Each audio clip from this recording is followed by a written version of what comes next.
bagaimana persiapan untuk besok akan observasi di kelasnya Bu Lili.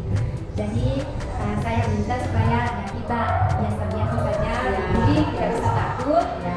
Jadi ada beberapa pertanyaan yang saya berikan kepada Bu Lili untuk menjawab bagaimana persiapan untuk besok observasi ya Bu Lili.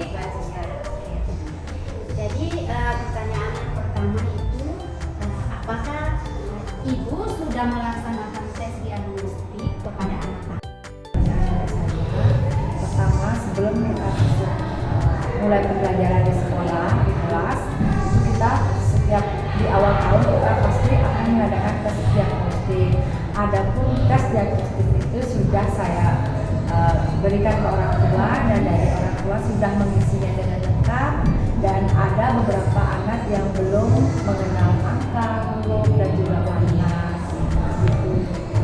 Kita masih kelompok A ya, jadi ya orang tua juga masih bingung bagaimana situasi, karena ada yang mungkin sudah lulus ya, ada yang belum.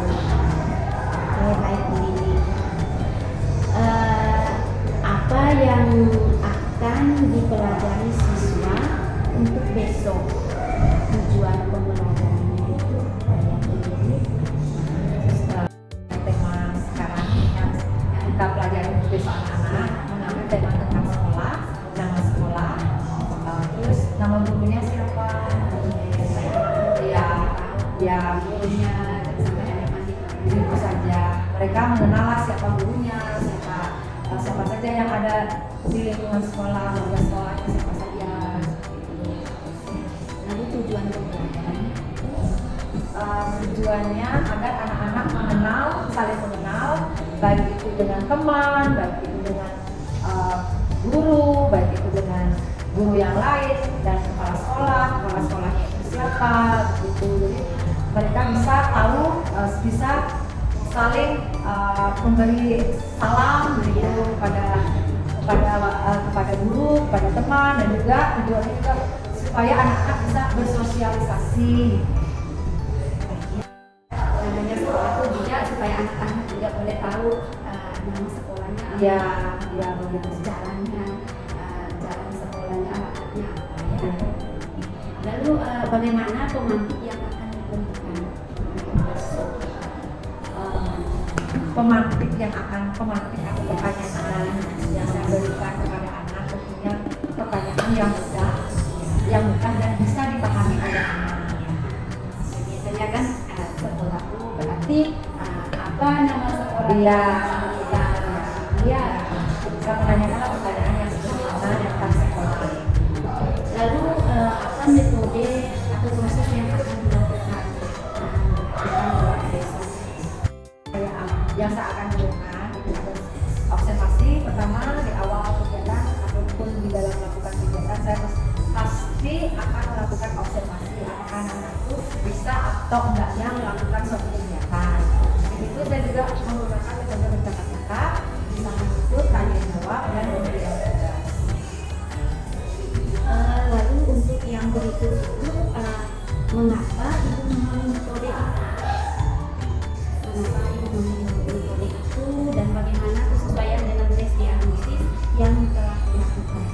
Saya memilih metode itu karena untuk memudahkan saya untuk menilai masing-masing anak. Apakah anak-anak sudah paham belum, sudah mengerti belum apa yang saya berikan atau ajarkan kepada anak-anak, baik melalui angka, huruf, dan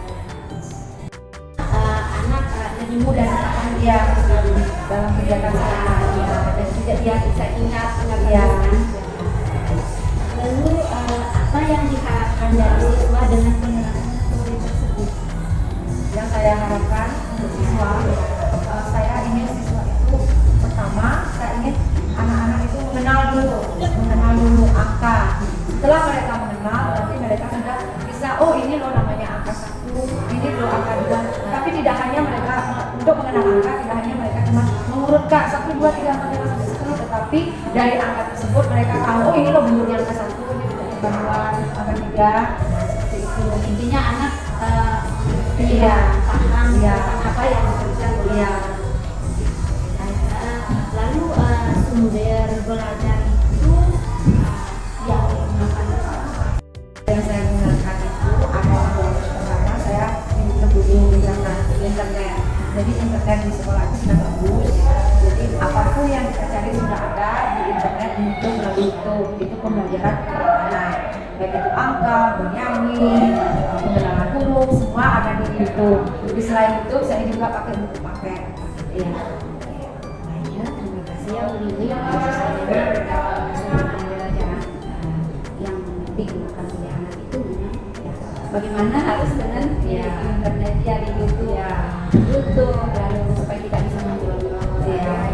Kan di YouTube aja sebenarnya kita ada juga di Pinterest itu banyak kegiatan anak di sana ya. Di Pinterest ada untuk kegiatan LKS itu ada semua di sana. Lalu yang berikut karena itu sudah 2 bulan ya sudah ya 2 bulan itu kan ibu kan sudah memahami lingkungan di kelas. Lalu seperti apakah keadaan peserta didik di dalam kelas? Selama 2 bulan saya amati anak-anak memang cenderung agak aktif. Ya aktif, ada yang aktif dan ada yang tidak tenang ya. Tapi yang pasti tidak ada ya, tidak ada. Jadi anak-anak itu namanya kan kami Iya. jadi mereka ada yang aktif, Iya, senang. Lalu apakah peserta didik menunjukkan platform tingkat motivasi dan kemampuan yang sesuai dengan tingkat perkembangannya? Ya. Saya lihat sudah ada, sebenarnya ada, tapi tidak semuanya. Iya. Tidak semuanya. Ya, ada beberapa anak yang sudah bisa paham, mengerti, dan ada juga belum. Ya, kita sesuai Ya, dengan anak ya kan? Ya. Oke. Lalu apakah di dalam kelas ada peserta didik yang berkebutuhan khusus atau tidak? Kalau ada yang berkebutuhan khusus, bagaimana pelayanannya di dalam kelas? Ini tidak ada satupun yang berkebutuhan khusus dan semua anak kami semua normal. Ya. Ya, Tapi ada yang dari lafal pengucapannya belum jelas. Ya. Namanya yang berkebutuhan Iya. khusus itu ya memang benar-benar Iya, sekali. iya. Memang kita harus ekstra sih dan ada harus kalau ada misalnya anak berkebutuhan khusus setidaknya adalah satu pendamping dulu ya. Lalu bagaimana situasi di ruang kelas terkait dengan peran siswa dan juga cara berkomunikasi dengan teman atau guru dan tingkat kerjasama dan perilaku siswa di dalam kelas. Bagaimana mereka di dalam kelas itu komunikasi dengan teman, dengan guru, seperti apa? Kalau komunikasi mereka sudah bisa menyampaikan sesuatu, misalnya kalau apapun yang mereka minta yang mereka mau dari anak-anak dia pasti menyampaikan semuanya. Kalau dengan temannya mereka interaksinya cukup bagus, mereka saling kompak di dalam kelas ya. Untuk mencapai komunikasi Iya. baik. Lalu bagaimana cara mengetahui bahwa tujuan pembelajarannya sudah tercapai? Saya mengetahui pembelajaran itu bisa tercapai dari observasi dari hasil karya anak. Ya, itu yang bisa saya lihat. Tidak hasil Iya. ya, apakah yang sudah Iya, dan itu dalam Iya, ya. bagaimana cara memonitor siswa selama pembelajaran? Caranya saya memberi pendampingan kepada anak yang belum bisa. Misalnya kalau mereka belum bisa pegang pensil, saya ajarkan caranya memegang pensil karena anak-anak itu susah untuk cara megang pensilnya. Ya, maka saya memberi alat, saya memberi punya inisiatif, kebetulan saya lihat di YouTube, ya, di TikTok, gitu sehingga saya pakai karet untuk kedua tangan, ya tangannya saya ikat pensilnya, dia mau kuat tangannya pegang pensil. Ya, Terus ya sudah menemukan hal kreatif, inisiatif yang baru untuk bisa membuat anak-anak bisa aktivis ya. Yang berikut apa jenis penilaian yang akan dilakukan di dalam kelas? Penilaian itu biasanya dilakukan dengan observasi, checklist, terus adu karya, tidak? Apakah untuk pertanyaan yang akan dipakai sehingga siswa menentukan hasil membuat siswa bisa tahu, bisa menjawab pertanyaan. Pertanyaannya biasanya saya menggunakan bahasa, tentunya saya menggunakan bahasa yang sangat sederhana, yaitu terus saya akan di dalam melakukan pertanyaan saya mesti akan pertama saya akan mengatakan apa, mengapa, siapa, di mana, ya, ya. Hasil yang diharapkan oleh anak itu Dari maksud hasilnya yaitu saya melihat dari hasil karya anak, ya, dari hasil karya anak. Kalau anak itu menyelesaikan tugasnya dengan sudah bagus, berarti hasil karya pasti dia bagus, ya, pasti bagus hasilnya, ya, sesuai dengan harapan kita. Ya Bu, ini mau pertanyaan terakhir ya. Jadi dari ke-8 lensa yang ada, Ibu ingin diamati atau observasi dengan menggunakan lensa yang mana saja? Dalam kegiatan pembelajaran ini saya akan menggunakan lensa 1, 2, 7, dan 8. Ya. Mengapa Ibu memilih lensa itu? Saya memilih lensa itu karena menurut saya itu lebih mudah dikerjakan oleh anak dan cocok untuk anak TK. Oke, baik ya Bu. Terima kasih banyak Ibu Ya, sudah bersedia sama-sama. menjawab pertanyaan Ya. dan sudah bersedia untuk siap untuk besok di Iya. observasi untuk Ya, ya. baik, Tetap Sister. semangat. Terima kasih. Terima kasih, tetap semangat juga.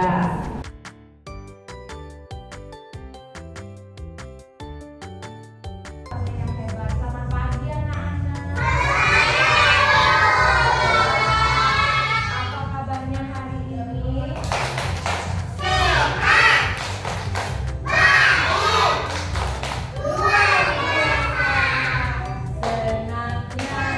Senangnya kalau pagi sekolah tamat kanan di mana di TK Immaculata, mari kita bergembira. Yes. Kenapa kok kita harus berdoa dulu sebelum belajar? Oh iya, supaya kita jadi anak pintar. Mau nurut sama siapa? Yuk, tangan ke atas dulu. Desi dulu, atas tangannya. Ya, ke samping. Ke depan.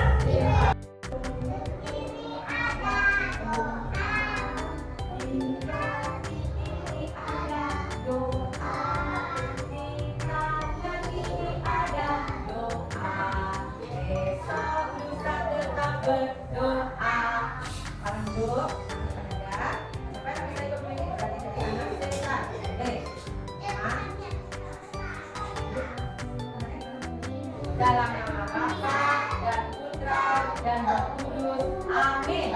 Tuhan yang Maha Esa, kami mau belajar, lindungilah dan bimbinglah kami. Berdoa dalam nama Bapa dan Putra dan Roh Kudus, amin. Siapa sayang sama Bu Guru? Kalau sayang sama Bu Guru boleh nakal? Harus nurut sama siapa di sekolah? Sama Bu Guru, right? Anak-anak sekarang kita gerak-gerakkan badannya yuk. Mau nggak? Biar kita belajarnya lebih semangat lagi. Bu Lili mau tanya, ada yang manis nggak? Nggak ada. Ada yang marah-marah nggak tadi sama mama? Nggak ada. Siapa bahagia hari ini? Saya. Siapa sedih hari ini? Kenapa kita sedih? Oh, nggak boleh. Iya,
balik badannya. Tugas yang kedua, kita mencari angka ada angka 1, ada angka 2, ada angka 3. Anak-anak warnai angka 3-nya dengan warna hijau. Ya. Cari angka 3-nya. Cari angka 3-nya dan warnai dengan warna hijau. Mana lagi ya? Bisa nggak anak-anak? Bisa. Tugas kita yang ketiga, kita mewarnai rumah dan kolase. Kita mewarnai dan kolase gambar sekolah. Gambar sekolah juga seperti rumah kita. Nah, anak-anak warnai jendelanya dengan warna green. Warna apa? Green. Warnai green kita.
Bisa nggak?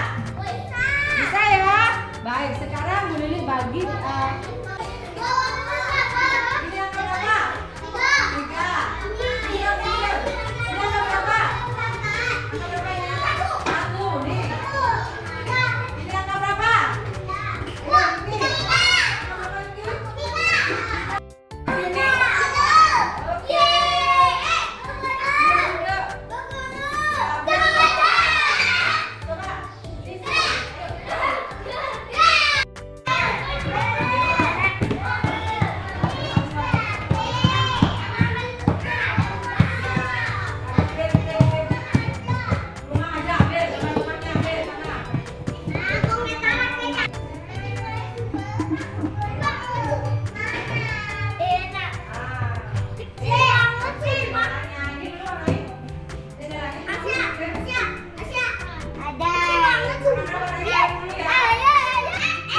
Ya, pintar banyak-banyaknya. Titik aja.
Komporin sama Lia nggak boleh pulang ya.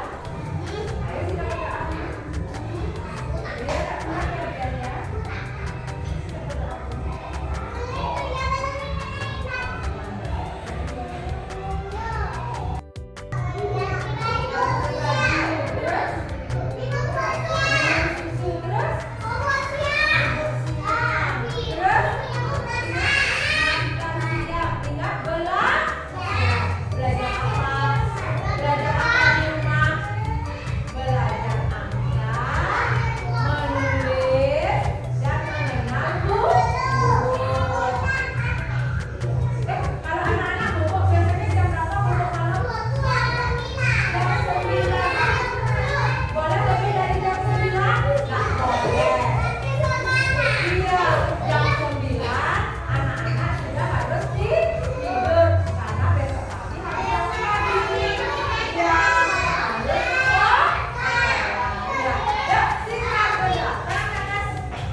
Oke, selamat Ya, siang. Bu selamat Lili. siang, Suster. Bagaimana perasaan hari ini? Aduh, sangat deg-degan dan saya harap semuanya baik-baik saja, Suster ya.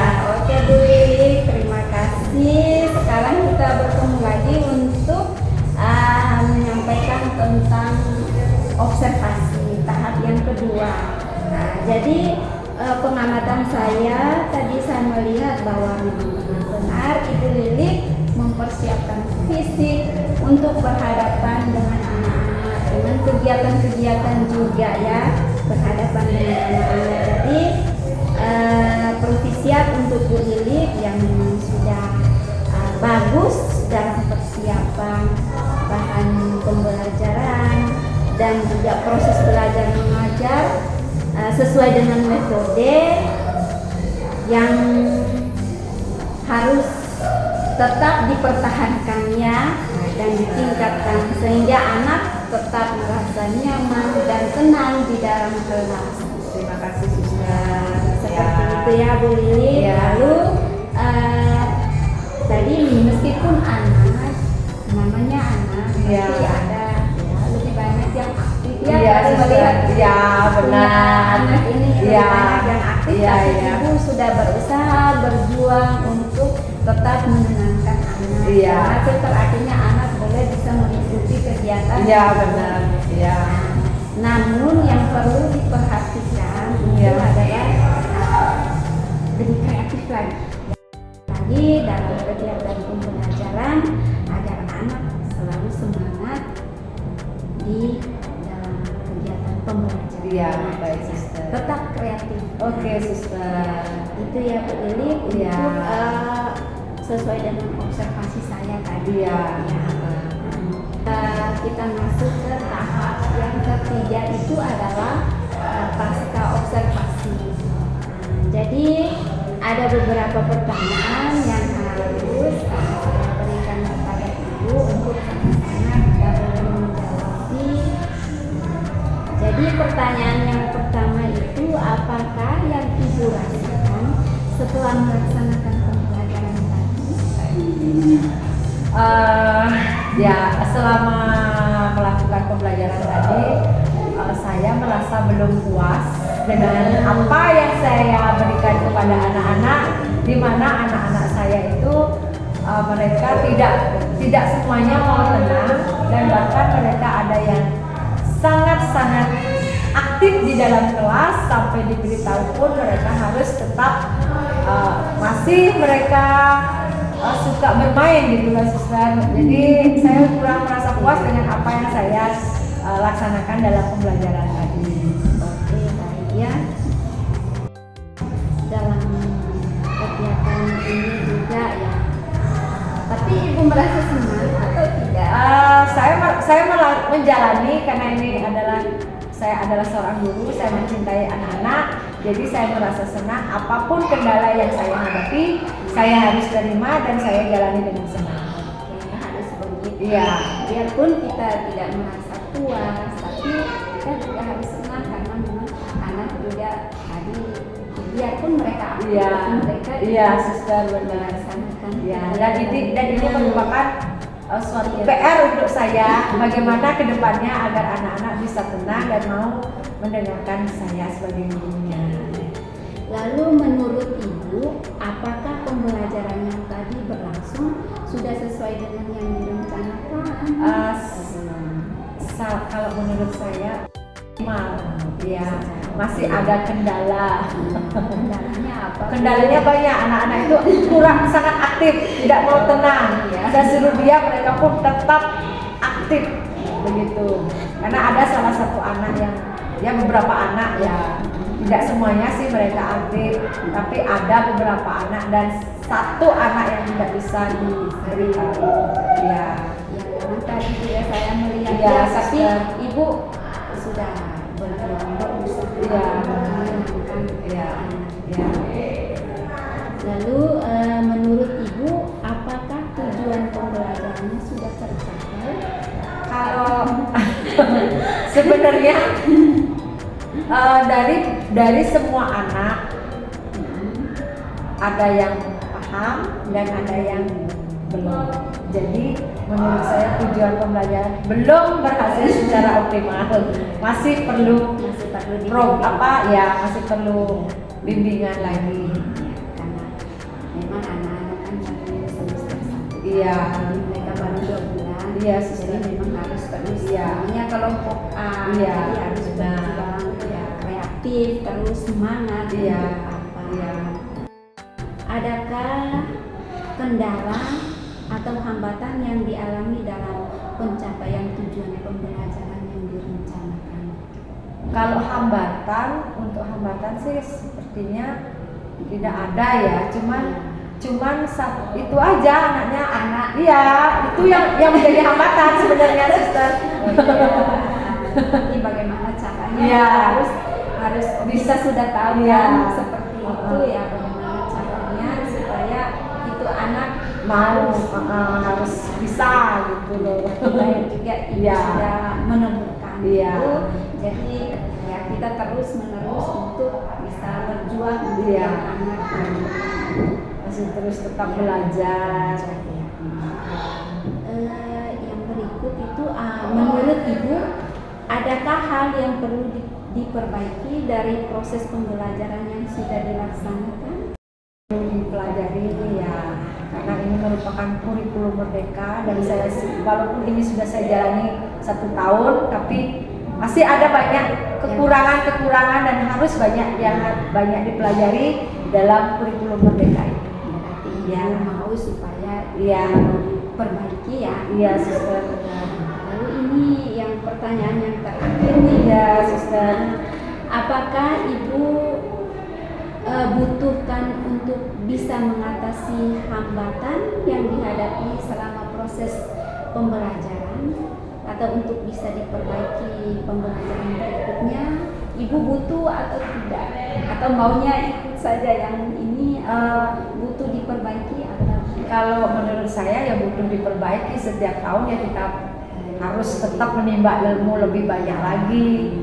gitu, agar kita tahu oh ini loh caranya mengajar yang baik. Jadi tidak monoton aja gitu, biar bisa oh ada perubahan lah sedikit gitu, Sister. Kalau dari dalam ibu yang Iya. kalau untuk anak bagaimana dengan anak, ibu dengan anak, apakah ibu mendekatkan dengan diri dengan anak atau ibu diam Iya. saja?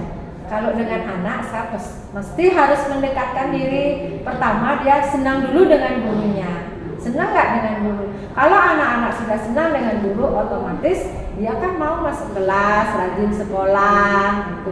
Walaupun di kelas nanti dia kadang, Bu guru aku nggak mau loh gitu. Tapi kita harus tetap ada pendekatan ya, agar mereka mau belajar. Oke, baik ya Ibu Lili. Iya, Terima kasih. Jadi Iya, tingkatkan sama-sama. semangat Iya, kreatif dalam pembelajaran menggunakan metode yang Ibu sudah Iya. berikan kepada anak. Ya. Baik, Ya, Sister. tetap semangat, Tetap semangat. dan lebih banyak belajar lagi ya. Iya, baik, Sister. Lagi untuk kurikulum merdeka. Iya. Jadi kita harus lebih banyak buka di YouTube. Iya. Oke. Itu tetap semangat. Tetap ya, Ibu. semangat. Oke. Terima kasih ya. Ya, Bu. sama-sama, Sister. Di dalam